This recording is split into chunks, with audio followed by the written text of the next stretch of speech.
o să dorm la cort noaptea asta. Sper să nu fie prea frig. M-a avertizat șoferul, ai grijă la urși, ai grijă la urși. Untură de bursuc. Semințe din con de cedru.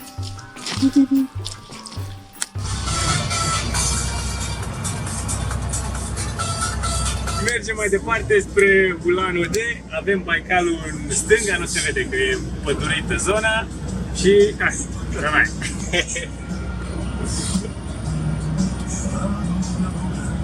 Welcome to Buratia, Republica Buratia.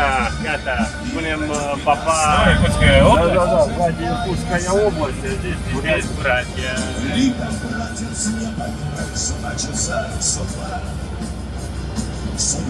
Selenga se numește râu. Pe aici toate se varsă în Baikal. Ce interesant, sunt vreo 300 sau mai multe, nu știu, de râuri care se varsă în Baikal, de unul singur care izvorăște din cel mai adânc lac din lume și este Angara, cel care traversează Irkutsk. Ce faceți voi aici? Ia spune. Ei! Păi te trag de bărbiță, băi!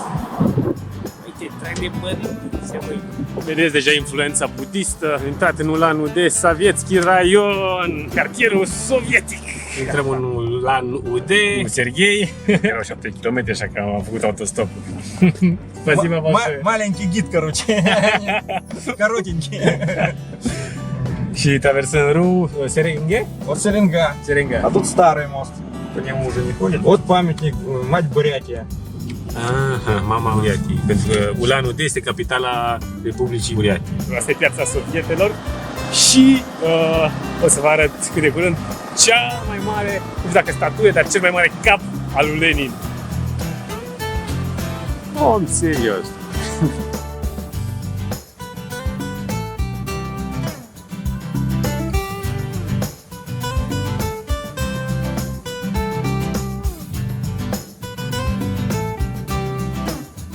Ulan-Ude, teatru dramatic și nu departe este gazda mea. Și am ajuns, gazda mea prin Couchsurfing, Saiana.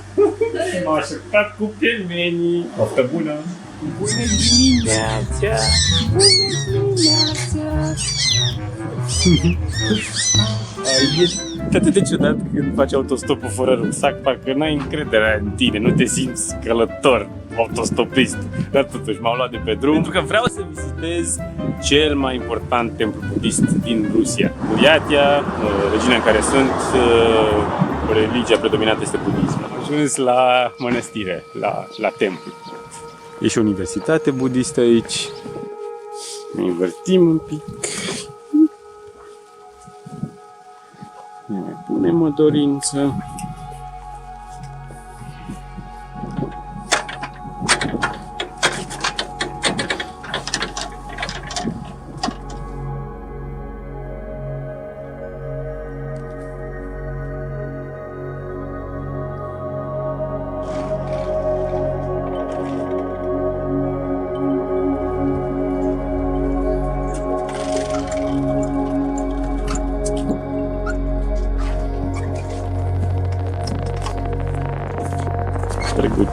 Se sortează cu brățările. Și sunt mai multe temple mici, mari.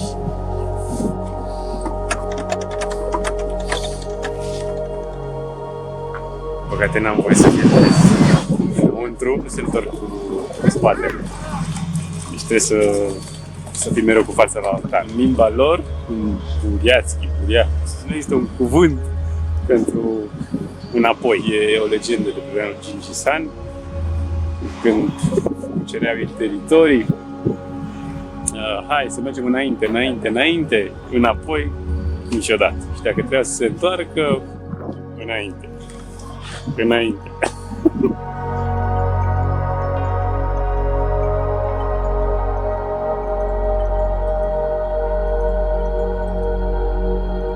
Ne invertim un pic.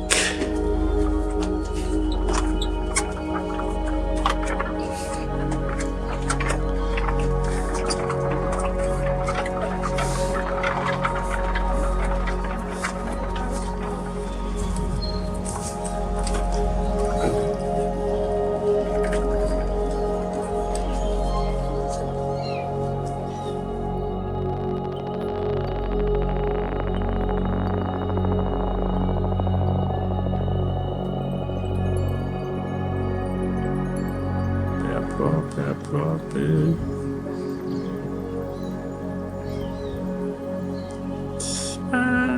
Cât de ce a ratat. Hai să încerc și eu.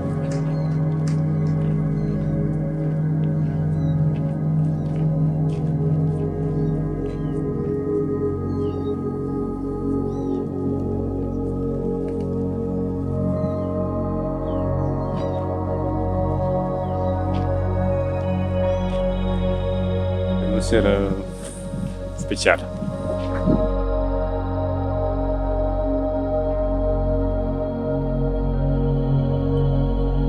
Ăsta e templul central, principal.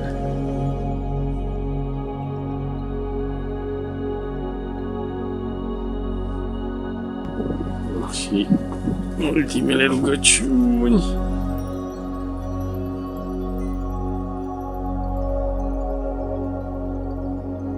Sunt într-un local cu mâncare tradițională, nu știu cum se zic, că e Buriatia Republică, Buriatină, Buratino și mongolă, și tipice sunt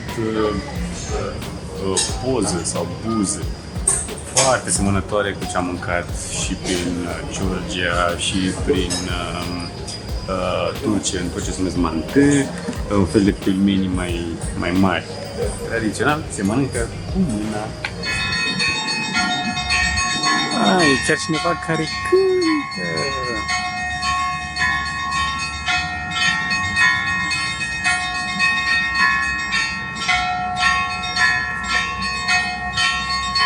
Un fel de toaca la noi. Nicolae până în Desiatnicovo, un sătuc așa frumos cu căsuțe tipice din lemn. Ia uitați ce căsuță drăguță. Și morcov, roșii, știu ceva, gogonele, cartofi și văd acolo jâr barsuc, adică cu grăsime de bursuc. Untură de bursuc! Nicolae mi-a dat semințe din con de cedru.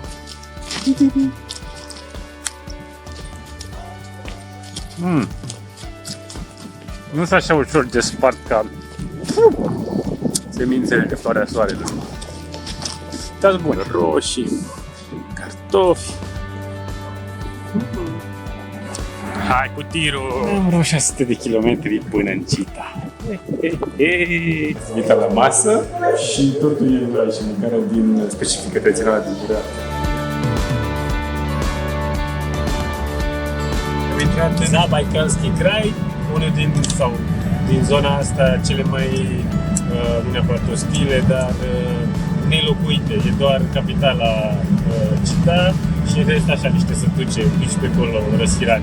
Și sunt cu Pavel, autostop și mergem direct până în Cita. Am avut mare baftă. Bună dimineața, oameni buni! În Narânta Lacea am dormit, am pus cortul lângă un popas. Pavel, tipul cu care m-a luat la ocazie, l-a dormit în mașină. Păi frig, ce-i drept, deja the winter is coming. Să stăm cortul și mergem mai departe. S-ar putea să am parte de couchsurfing într-un oraș la vreo mai puțin de 200 de kilometri. Cernășevsk, parcă. Ce să fac eu prin Iacuț, prin Bagadan, dacă acum mi-a fost friguț. Săptămâna viitoare deja am văzut minus grade noaptea. Am ajuns în Cernășevsk cu Pavel și l-aștept pe Eduard ca să mă găzduiască aici. Are o familie mare cu 6 copii. Am ajuns la gazda mea prin couchsurfing, la Eduard, și nu vine să cred, prânzul ce mă așteaptă, ardei umpluți, bărguțe și cartofi. Miam. Poftă bună! Chiar vă apetită! Ia uite, 2 jucării! Hamsters.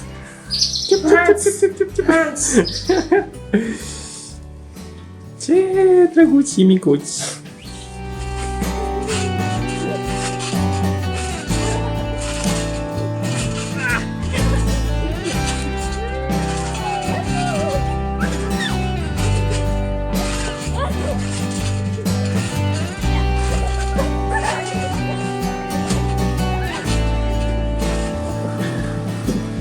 despărțit de Edward și de familia lui. Ne-am distrat, ne-am jucat, am mâncat bine, am fost la saună aseară, o panie tipică rusească și acum e timpul să merg mai departe.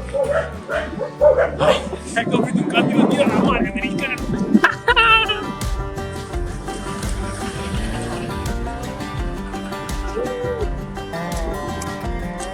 Traște! Da, ne-am urcat în camion, Venia merge mai departe.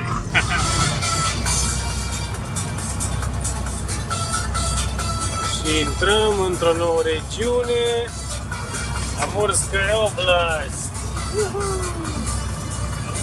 Numele vine de la râul Amur, pe care o să-l întâlnim ceva mai încolo. Doar pe o mică porțiune o să traversez, pentru că apoi mă îndrept pe Iacutia. Uitați, aici ce prânz, ne așteaptă cartofii prăjiți, înainte, după.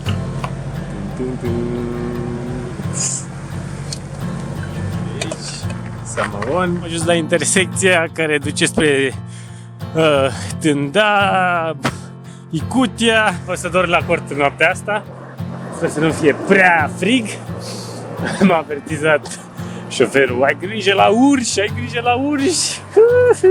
Somn ușor. O să găsesc un nou de cort aici. Un ușel. Și hai, pa, pa, pe mâine.